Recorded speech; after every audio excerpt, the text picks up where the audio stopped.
உங்களுக்கு பிடித்த சமையல் சேனலுக்கு உங்களை அன்புடன் வரவேற்கிறேன். இன்னைக்கு நம்ம தக்காளி சாதம் எப்படி பண்ணுறதுன்னு பார்க்கலாம். பொதுவாக குக்கரில் வச்சு தக்காளி சாதம் பண்ணுவாங்க. நான் சும்மா சாதம் வடித்து தொக்கு மாதிரி பண்ணி கிளறி இருக்கேன்.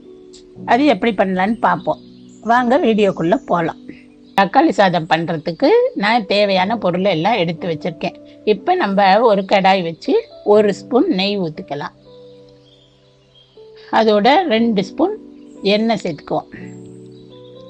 இப்போ அதில் 2 சோம்பு, 2 கிராம்பு, நட்சத்திர சோம்பு 1, பட்டை 1, ஒரு மராத்தி மொக்கு, கடல் பாசி, பிரிஞ்சி இலை, இது எல்லாத்தையும் சேர்த்து போட்டுட்டு இஞ்சி பூண்டு தட்டி வச்சுருக்கத அதோட போட்டு நல்லா கொஞ்சம் வதக்கிக்கலாம்.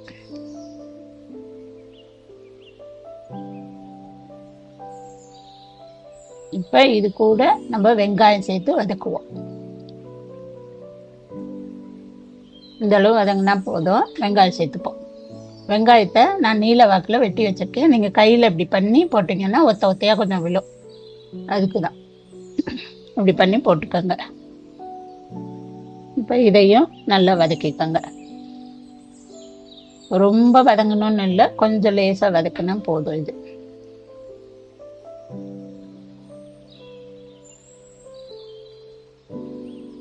இப்போ நான் பச்சை மிளகாய் கீறி வச்சுருக்கேன் 1, அதை இதோட சேர்த்துக்கலாம். எல்லாத்தையும் சேர்த்து வதக்கிட்டு இல்லை கருவேப்பிலை போட்டுக்கோங்க.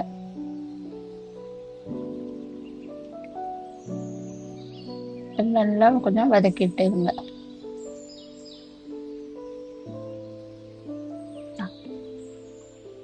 இப்போ நான் நீல வாக்கில் தக்காளி வெட்டி வச்சுருக்கேன். அதையும் அதில் சேர்த்து நல்லா போய் வதக்கிக்கலாம். தக்காளி நல்லா வதக்கிக்கோங்க. இப்போ கொஞ்சம் அதில் உப்பு சேர்த்துக்குவோம். இப்போ நல்லா தக்காளி அந்த ஜூஸ் ஆகிற அளவுக்கு நல்லா வதக்கி எடுத்துக்கலாம். இப்போ அதில் கொஞ்சம் மஞ்சள்தூள் சேர்த்துப்போம். இப்போ நல்லா எல்லாத்தையும் ஒன்றா பிரட்டிட்டு கொஞ்சம் நேரம் மூடி வைப்போம். நம்ம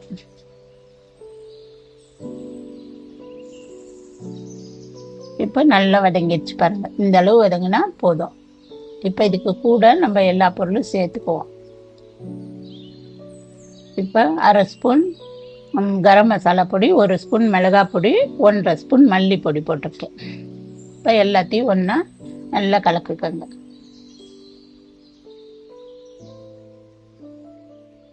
நல்லா அது பச்சை வாசனை போகிற அளவுக்கு நல்லா வதக்கிக்கோங்க. தண்ணி எல்லாம் நம்ம ஊற்ற வேணாம். தண்ணி ஊற்றுனா சாதம் வந்து கொஞ்சம் சலன்னு ஆகிடும். அதனால எண்ணெயிலேயே கொஞ்சம் வதக்குங்க, சரியாக இருக்கும்.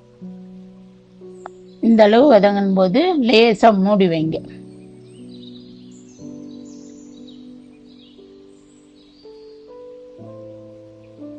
இப்போ திறந்து பாருங்க, நல்லா உங்களுக்கு எண்ணெய் பிரிஞ்ச மாதிரி இருக்கும். இந்த இது அளவு வந்தாக்கா போதுமானது. இப்போ இந்த அளவுக்கு வதங்கிட்டா போதும். இதில் 1 ஸ்பூன் நெய் சேர்த்துப்போம் கடைசியாக, கொஞ்சம் வாசமாக இருக்கும்.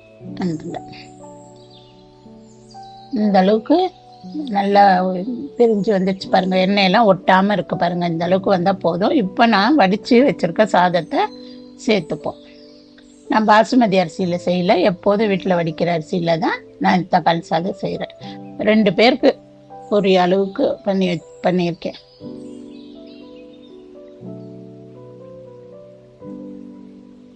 இந்த மாதிரி செஞ்சோன்னா லஞ்ச் பாக்ஸுக்கு கொடுக்கறதுக்கு ஈஸியாக இருக்கும் காலையிலக்கு. இது கூட வந்து முட்டை வறுத்து எடுத்துக்கலாம், உருளைக்கிழங்கு செஞ்சு கொடுக்கலாம். இப்போ நமக்கு தக்காளி சாதம் ரெடி ஆயிடுச்சு.